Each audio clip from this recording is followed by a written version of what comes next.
Skizofrenia Europiane ndaj Trump, skizofreni Ballkanit dhe shqiptarëve. Duket që Meta do dënohet për pastrim parash. Asnjë gjë në krahasim me pastrimet e mëdha tek AB Bank. Përse nuk jeton SPAC 200.000 deri në $250.000 sponsorizim politik në Manhattan për aktivitetin e Ramës atë ditë që ishte atentati ndaj presidentit Trump. Ndaj presidentit Trump kishte vetëm 6 oficerë të Secret Service, ndaj Ramës 22. Ç'po ngjet me Iran? Duket se europianët kanë kaluar në skizofreni. Ju kërkoj, please, subscribe, abonohuni te kanali, sa më shumë subscriber, aq më e madhe mundësia për të shkuar tek më shumë shqiptar kudo. Shqipëri, por edhe nëpër botë. Just subscribe, abonohu. Dhe notifikimet vijnë çdo javë. Europa ka 2 qëndrime ndaj presidentit Trump. Në mënyrë private, të gjithë liderët europian i drejtojnë Trump, please, na shpëto nga kërcënimi i Iranit dhe nga kërcënimi rus. Në mënyrë të hapur, kjo nuk është lufta jonë. Pse? Pse është kjo skizofreni europiane? Bill O'Reilly djetë do të thoshte që Trump duhet përjashtoj Spanjën nga NATO. Vend socialist, vend anti-amerikan, që kërkon të mbijetoj mendimet e miliardë $, amerikan për mbrojtjen. Mbas edhe do ta largoj për Trump është në një moment që mund ta abandonoj tërësisht NATO-n personalisht. Me Trump asgjë nuk parashikohet.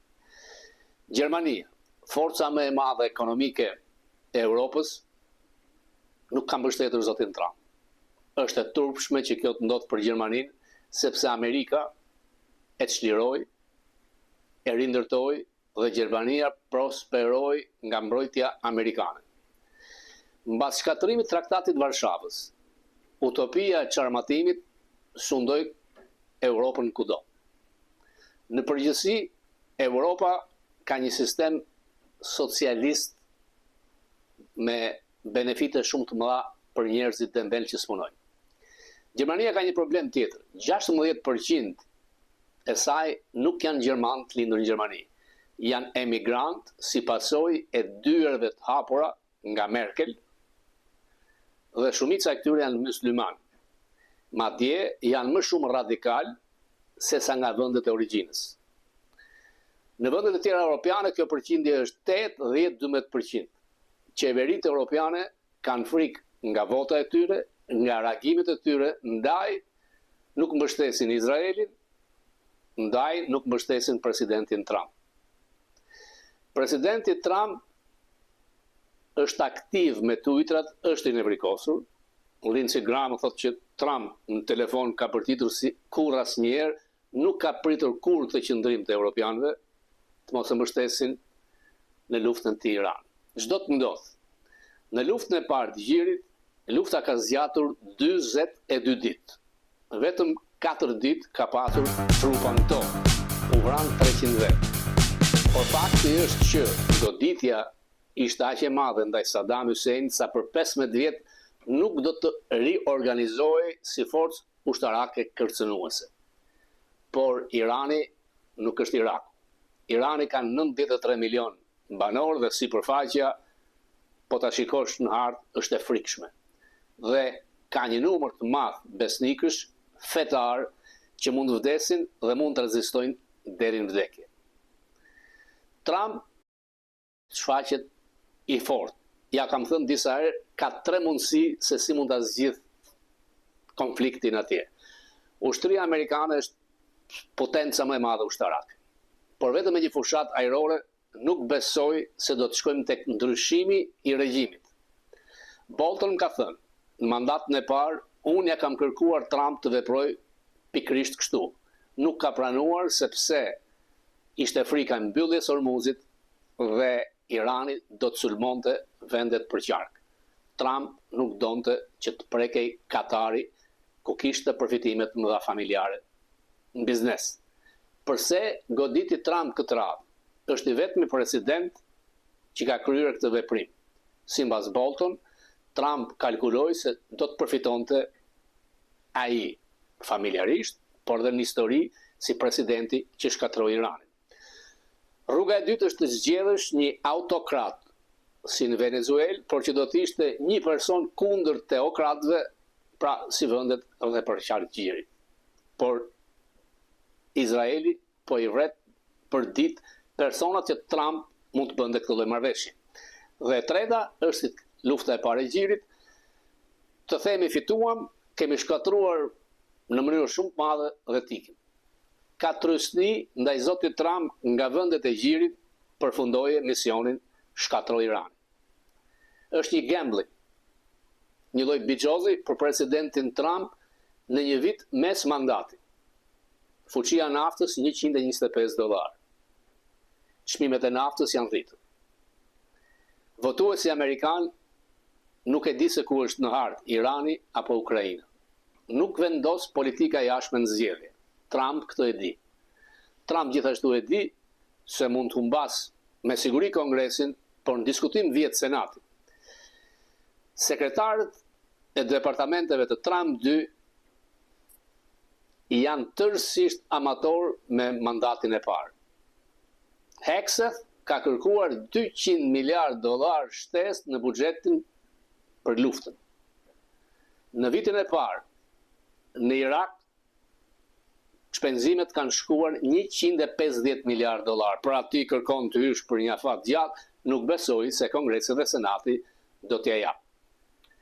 A e hap dot Hormuzin me forcën potencën ushtarake Trump? Pa diskutim. Por do të ketë pasoja me çmimet e naftës. Ka një opsion që disa grupe speciale marincash të marrin ishullin ku është gjithë infrastruktura e tubacioneve të naftës dhe me artilleri të filloj të godas pozicionet e Iranit afër ngushticës të Hormuzit. Megjithatë, Irani ka një forcë të madhe tek dronët ajror dhe tek dronët ujor. Ka rënë besimi i anijeve që të kalojnë Hormuzin. Nuk ka kompani sigurimi që të siguroj anijet të kalojnë. Trump ka thënë që shtetërisht Amerika do të bëjë këtë siguracion, ndërkohë që nuk bën sigurimet shëndetësore për miliona njerëz në Amerikë. Janë të majtët që akuzojnë. Nuk kanë përdorur Hutis, të cilët janë tek deti i kuq, me barka të vogla sulmojnë, pra tronditet çmimi i naftës dhe ekonomia globale. Thuhet se Rusia në mënyrë tinzare informon përmes satelitit pozicionet amerikane. Rusis intereson që konflikti të zgjas, të harrohet Karagjozi i Kievit dhe lufta në Ukrainë. Kina nuk ndihet, është larg, por dihet që aleanca ka qenë Iran, Rusi, Kinë, Venezuela. Venezuela doli jashtë ekuacionit. Trump, mbase këtu do të mbahet mend si president. Do të jetë presidenti i madh që shkatroi Iranin, apo do të dështoj dhe siç thot një nga këshilltarët e fushatës strategjike të Obamës, do t'jap dorëheqjen mbas mes mandatit. Pandema. Sidoqoftë, Trump po bën atë që s'e ka bërë asnjë president. Europianët e thash dhe njerë, i luten Trump, please, shkatroj Iranin. Vetë nuk flasin publikisht, kanë frikë nga numri i madh i komuniteteve musliman që është në Europë, sidomos në Gjermani. Mos fajsoni vetëm zotin Trump. Përgjegjësia fillon me Obamën. Barack Hussein Obama, i thot zoti Trump, dhe jo rastësisht. Në një hapje mikrofoni, është dëgjuar me Medvedevin që i thot me jepni pak space, hapësirë që të fitoj mandat në dytë, dhe unë do të largoj sistemin kundër ajror raketor në Poloni dhe në Çeki. Ai sistem ishte për të mbrojtur Europën nga raketat e Iranit. Nuk është më. Interceptimet e ushtrisë amerikane kanë një kufi. Ndaj është kërkuar sistemi interceptor nga Korea e Jugut, duke lënë atë vend pa mbështetjen e amerikane. Por dhe ata nuk janë përgjigjur ftesës Trump të vinë të ndihmojnë. As Japonia. Kina, jo. Ajo ishte diçka që e pa kuptimit. që do të ngjas. Amerika ka një forcë shumë të madhe ushtarake, por vetëm me fushat ajrore nuk arrihet të shkatrohet përfundimisht Irani. Është një vend shumë i madh dhe edhe pse ti mund vrasësh elitën drejtuese, janë disa shtresa të pushtetit, disa forca pushteti, dhe ata tregojnë që janë të gatshëm të luftojnë deri në vdekje. NATO duket se de jure ekziston, de facto është tërësisht kundër zotit Trump. Dhe Trump nuk e fal. Në qoftë se në takimet e fundit të ministrave të jashtëm nuk ka shkuar Rubio, të ministrit mbrojtjes nuk ka shkuar Hexet, nuk do të shkojë Trump pas 2027 në asnjë summit NATO-s, sepse nuk i shikon si aleat, dhe ai gjithmonë ka thënë që kur na duhet ne ata nuk kanë ardhur dhe nuk do të vinë për ta ndihmuar. Në fakt, në Afganistan kanë ngjarë. Ndryshimi i Trump me paraardhësit e tij republikanësh nuk ndërtoi një case në Kongres, Senat, dhe nuk mund t'ja besosh bisedimet, negocimet dy njerëzve ignorant diplomaci, Kushner dhe Witkoff. Rastësisht dy xhifut, rastësisht lakmiqar dhe të korruptuar. Mbasë Trump e kishte ideja se xhifutët me Netanyahu e detyruan Trump që ty në këtë luftë nuk qëndron. Ambasadori Bolton tjetë dhe thoshte që gjithmonë do thoni, çifutët në mbas gjë. Jo, Trump e ka pasur opsionin në mandatin e parë, dhe unë e kam sugjeruar, thot Bolton. Këtë radhë, me kalkulimet e tij, ai mendoi se mund të përfitonte.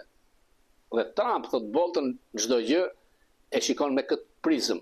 A përfitoj unë, politikisht, financiarisht, dhe duket që Trump nuk dëgjon kërkënd. Është arrogant, por presidenti ka një potencë të madhe që ai e merr vendimin, thot Bolton, pavarësisht çfarë sugjerimesh i çojnë këshilltarët, çfarë niveli kanë ata, çfarë nivel më të lartë se Bolton, Mattis, Pompeo, Trump nuk mund të ketë, është ai që merr vendimin. Ndaj Borzilog Gabbard, Tasli, dje ishte qesharake në hearing në Senat. Pyetja ishte thjesht: a i keni sugjeruar ju presidentit Trump që urani e Irani është një kërcënim eminent për momentin me armën bërthamore, dhe ja tha që këtë vendim e merr presidenti. Jo zonjë ose zonjush. Këshilltarët janë pikërisht për të afruar opsionet ndryshme. Generalit, CIA, Këshilli i Sigurisë Kombëtare, dhe ai i fundit që merr vendim është presidenti, sepse këtë ja jep kushtetuta.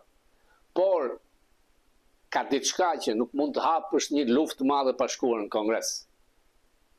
Dhe problemi aty është, kur kërkon $200 miliardë shtesë në buxhet, do të ulesh përpara Kongresit, përpara Senatit. Ky vend i madh i ka masat.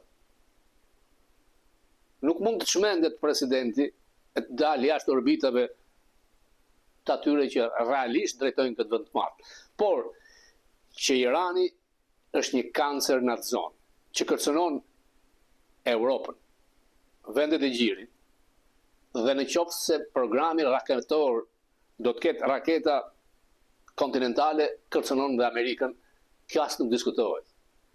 Duhet një i çmendur në thojza, si Trump, që të merrte këtë veprim. Pasoja ka, pa diskutim. Ndërkohë që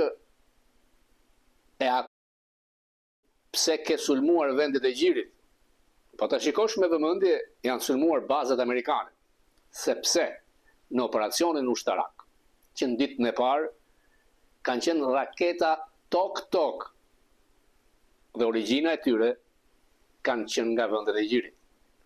Dhe Irani thot, mos ishte rasti Rumanisë, në qoftë se do ndërhyjni do ta quaj akt lufte, do t'i përgjigjem. Nuk ka vëmendje Tiranë, si i thonë ata për Tiranën, me rezolutën idioteske të Ramës, që ka vënë në rrezik sigurinë kombëtare të Shqipërisë, sepse Rama ka 3.000 iranian marksist të opozitës. Dhe me 2-3 raketa bëhet nami. Nuk mund mbroj Amerika të gjithë. Mbrojti Turqinë,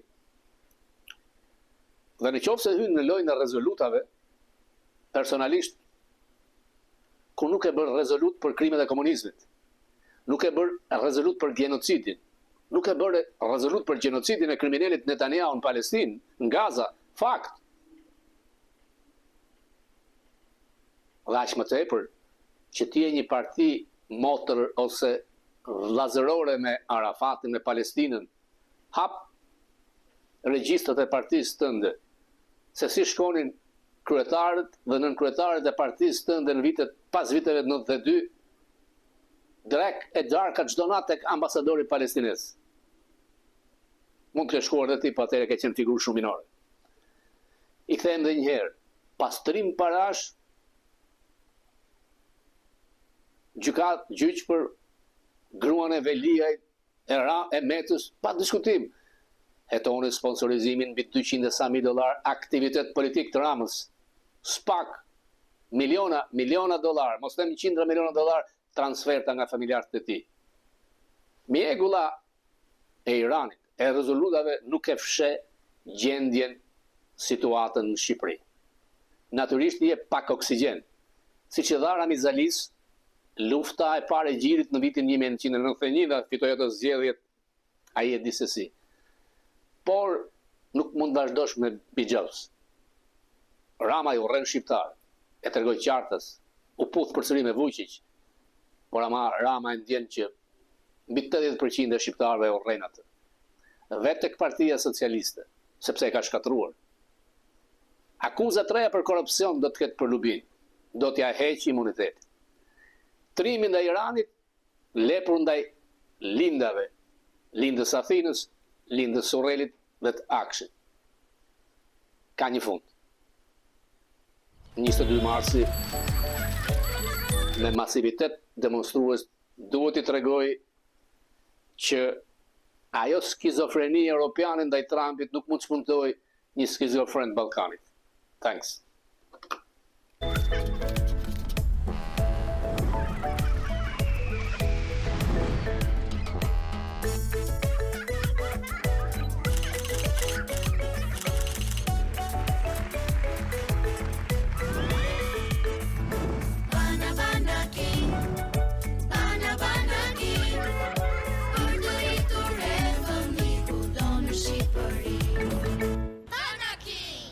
Kudo në Shqipëri.